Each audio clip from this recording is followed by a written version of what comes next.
Welcome back. Chapter 42, Monday, July 17, 2017. Jason pulled his car off the highway and onto the exit ramp. He plugged the address Gus had given him into the GPS, which told him that his destination was on the left in 1.3 miles.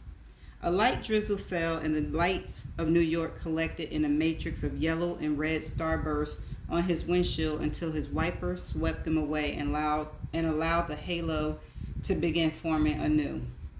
He squinted through the mist until the billboard sign, illuminated by two bright spotlights that also highlighted the falling rain, told him he had arrived at Red's Self-Storage. He pulled his compact Toyota Corolla onto the gravel lane, which led into the facility. There were endless rows of single-story storage sheds, with garage doors opening in the front and large numbers on top of each unit. He wound down 3 lanes, avoiding potholes until he found number 67. A yellow incandescent light glowed above every third unit. Gus, number 67, was not one of the lucky ones. Jason angled his car so the headlights fell onto the closed garage door. He climbed from the driver's seat with an eerie feeling of isolation and bemusement as to what the hell he was doing in the Bronx during a rainstorm about to open the storage unit of one of his patients. He walked to the shed and held the paper so the headlights allowed him to read the code, which he punched into the keypad on the side of the building. He pressed enter and the garage door rattled open. The headlights tunneled through the rain and brightened the small 10 by 10 space. It was filled with storage boxes, the sort with hand slot on each side for easy carrying, and which were capped with cardboard tops. They looked to be meticulously organized, and indeed, once Jason started searching, he realized the boxes were organized by year. He checked the note Gus had given him again and glanced from stack to stack until he saw boxes marked 1999. There were 4 of them. Jason pulled Jason pulled the top off the first. File folders lined the inside of the box, packed tight with no room to spare. He pulled one loose and opened it. The top of the first page was stamped with a Wilmington Police Department seal. Jason rifled through the report, some portions typed neatly and others written in all cap block letters of a man trying hard to make his thoughts legible.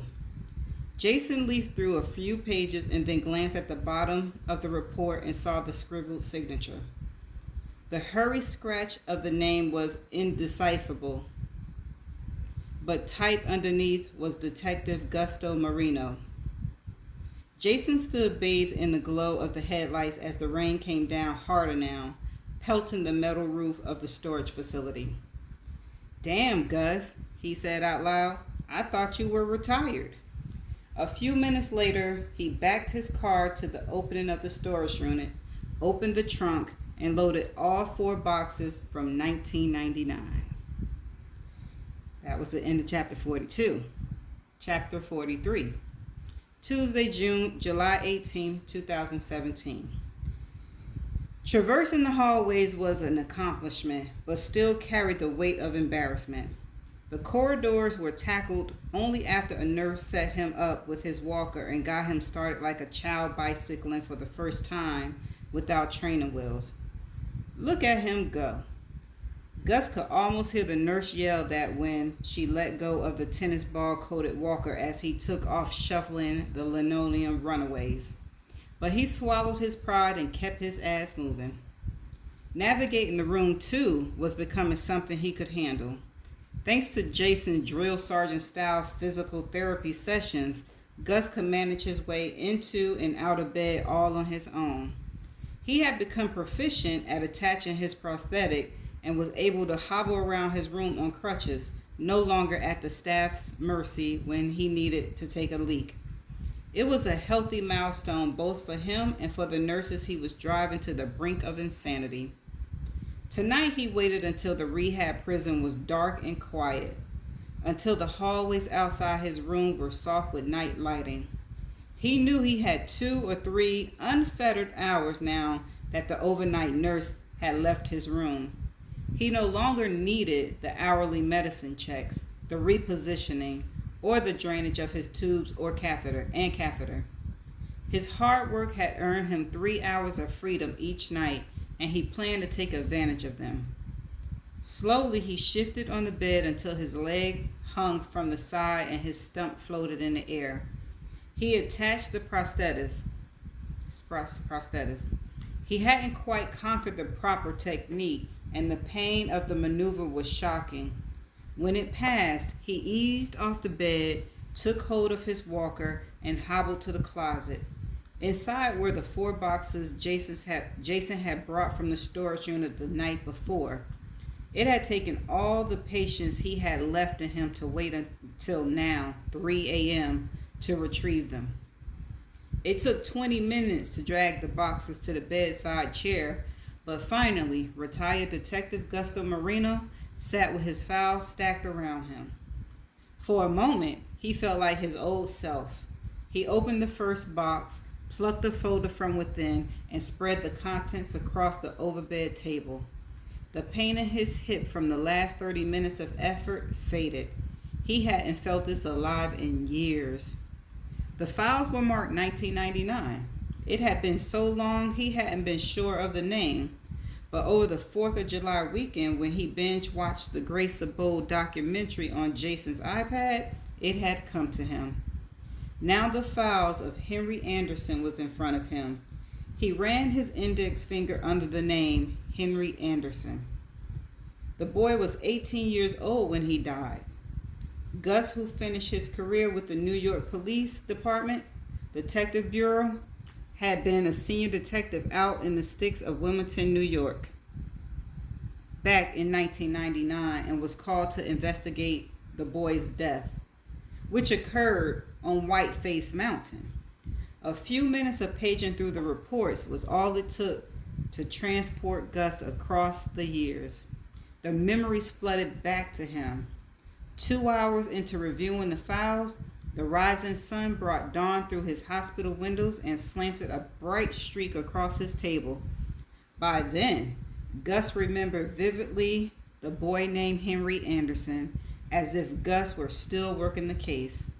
As if it hadn't been put to rest nearly 20 years before, but instead were alive and active and exhaling hot breaths of air that fogged the prism of his mind the way all his homicides used to do. He slipped the pages back into the boxes. He didn't have the energy to stow them in a closet, but knew Jason would be the first person to arrive this morning. He climbed back in bed and removed his prosthetics, then pulled the table over to him. He clicked his pen to life and touched it to a blank page. The heading was easy. Dear Miss Ryan, I believe you made a great error. Ooh, that's the end of chapter 43. Uh-oh. Chapter 44, Tuesday, July 18th, 2017. Sydney spent the day on Long Island shooting scenes with Grace for the final episode.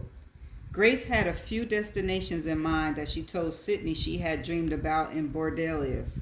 One of them was the Montauk Point Lighthouse at the fair tip of Long Island. Derek shot footage of Grace climbing the tower and looked out across the water.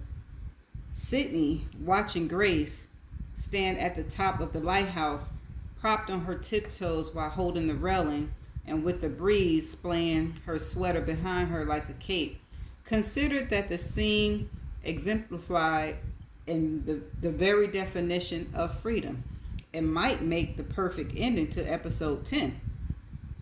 Finished filming for the day, Sydney crossed the East River at 6 p.m. Tuesday in bumper-to-bumper traffic through the Midtown Tunnel on her way into the city. It was past 7 when she dropped the fare over the front seat. A muggy summer night, Sydney immediately missed the cool air conditioning of the taxi as she walked along East 42nd Street on the way to McFadden Saloon. In jeans and a tank top, Her skin glowed with a subtle layer of perspiration by the time she entered the restaurant. The air conditioned interior gave her a chill when she walked in, quickly turning her skin to goosebumps.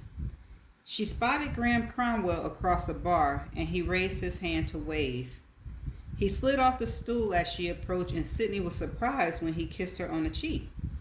An overtly private man, Graham had never shown any form of public affection during their brief relationship. What might have transpired between them was a mystery, one that lately Sydney sensed Graham was interested in solving.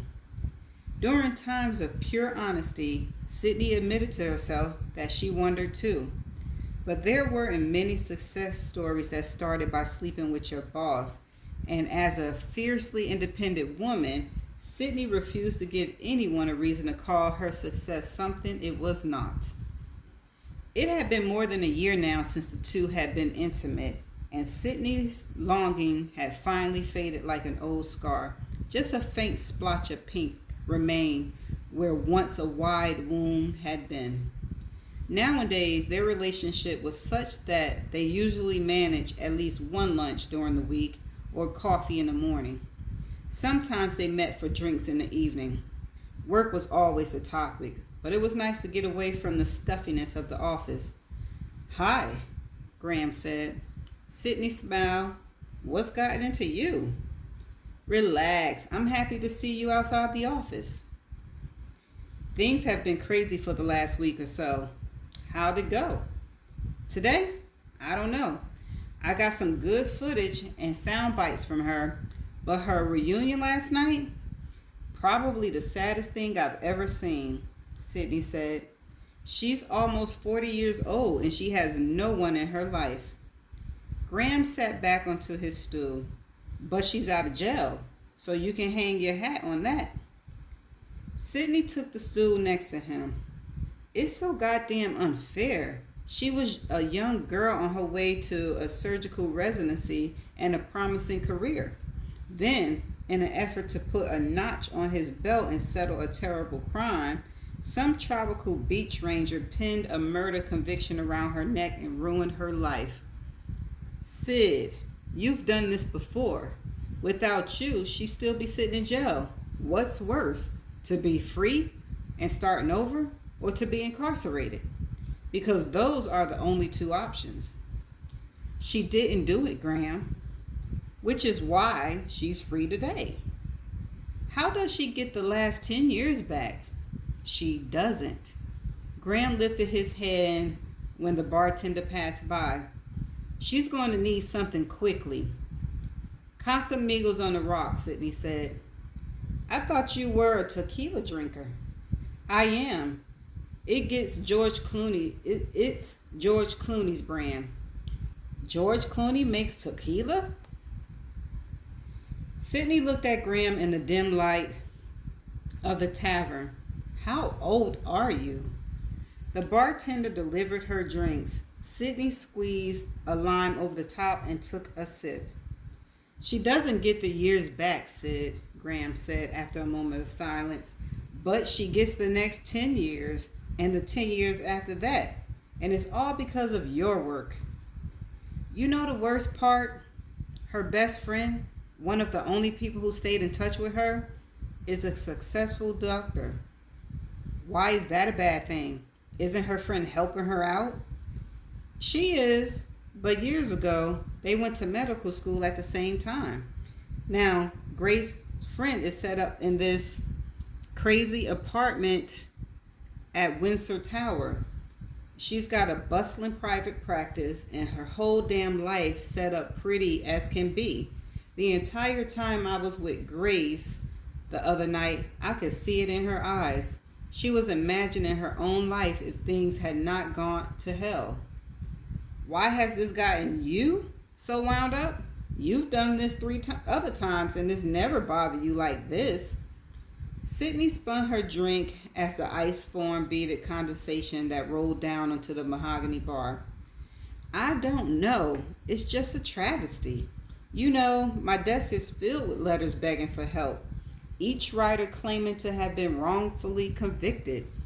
I know they can't all be correct, but how many of them are? She stared at her tequila and thought of her trips to Baldwin State Prison.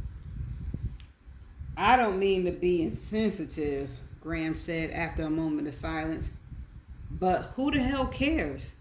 Currently, you sure shouldn't.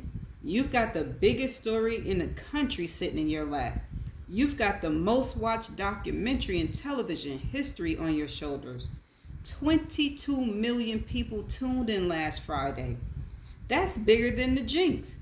Bigger than Making a Murderer. And you've got 3 episodes left to produce.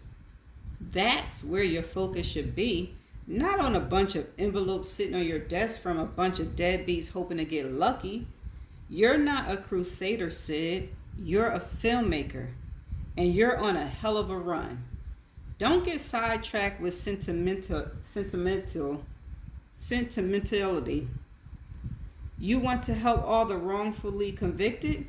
Well, Graham said, picking up his drink, you can't.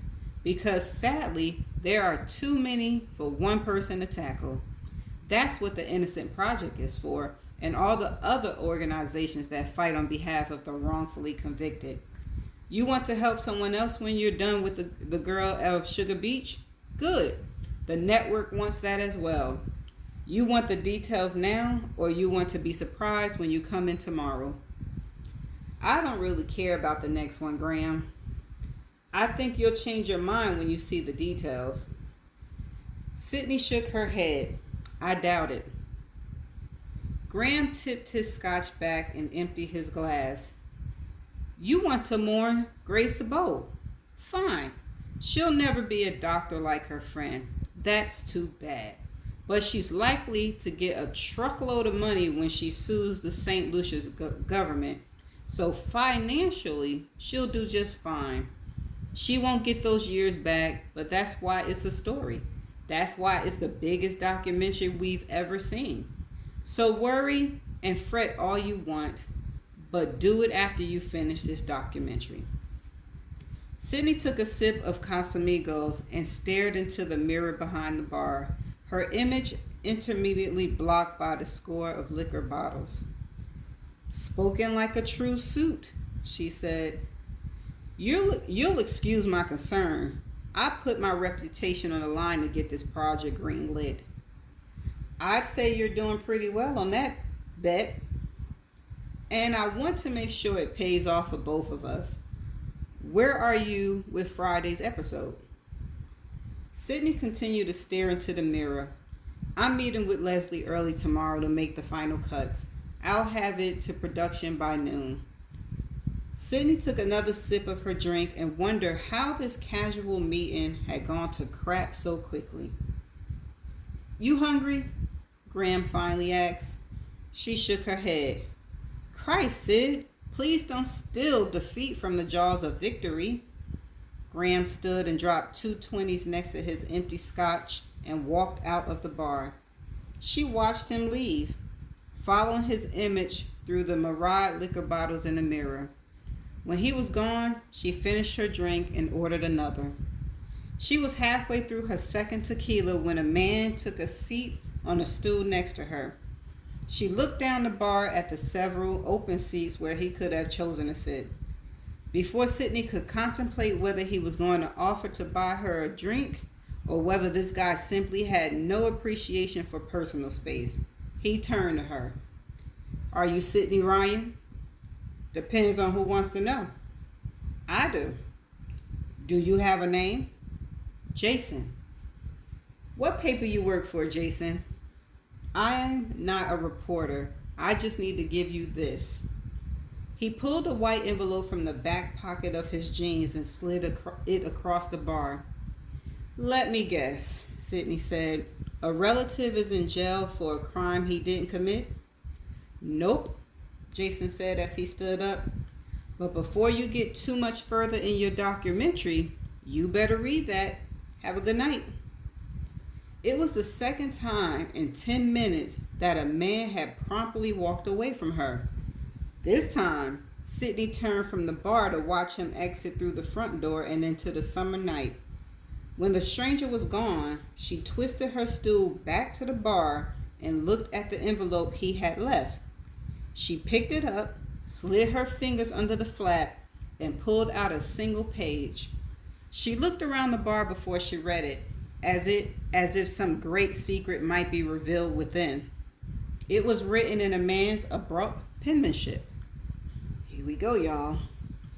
Dear Miss Ryan, I believe you've made a great error with Grace Abold. Please look up the name Henry Anderson, a boy who died in 1999. I believe you will find the circumstances of his death very interesting. Sincerely, retired Detective Gustavo Marino. Sydney read the letter again. She looked around the bar to see if anyone was watching. Conversations happening all around and no one paid attention to her. She brought the phone to life and typed Henry Anderson into the browser. There were many Henrys in the world with the last name Anderson, so she refined her search with 1999 and boy killed. An article came to the top of the browser. Boy's death in tragic mountain fall ruled accidental. Sydney skimmed the article, her eyes stopping halfway through when she spotted the name. Henry Anderson was a high school senior when he fell to his death while hiking a mountain trail, apparently getting too close to the edge of a bluff and tragically falling. The cause of death determined by the medical examiner. Autopsy was due to head trauma from the fall, a large fracture in the back of Henry's skull. He was on vacation at the time of the accident with his girlfriend's family. The girlfriend's name? Grace Abold. That's the end of that chapter. Oh, wow. Wow, wow, and wow. Ooh.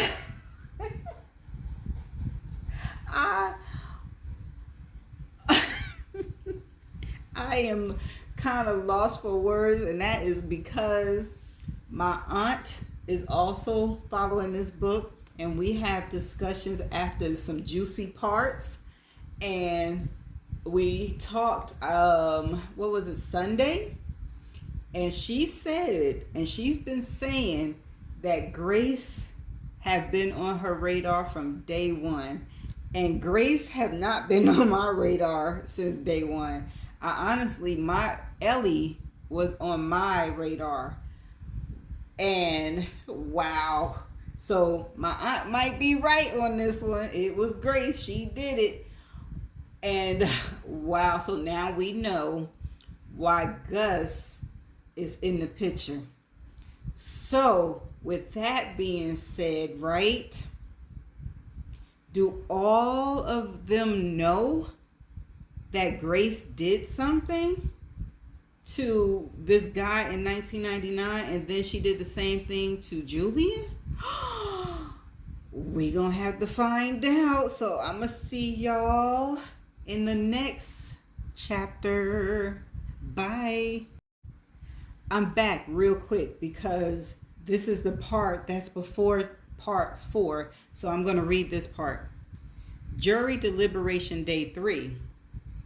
If we move past the murder weapon, which I believe from days 1's debate, we all agree is a damning piece of evidence that cannot be refuted, no matter how many times we go over the arguments of the defense. And if we agree to stick only with the facts that we know about the blood that was discovered in the room, then today we should talk about motive, Harold said. The judge explained that motive is important because it will help prove or disapprove premeditation. So, I'd like to open the floor to debate. If we agree that she did it and how she did it, can we now hash out why she did it? Why? The retired teacher said. Because she had done it before. Harold held up his hand in a calm show of protest. That's speculation. The prosecution created a clever slogan in their closing argument, but the defense objected to this reference of past wrongdoings, and the judge sustained the objection. We were instructed to disregard that comment and the entire line of questioning that had to do with past misconducts. The judge was very clear that we should consider only the facts presented to us during this hearing. One victim, one trial. Nothing else from the past should come into play. How can it not influence us? She killed other people. And that's the end before we get into part 4. Okay, so part 4, we getting ready to get into some more stuff. Now, this is the end. See you in part 4. Bye.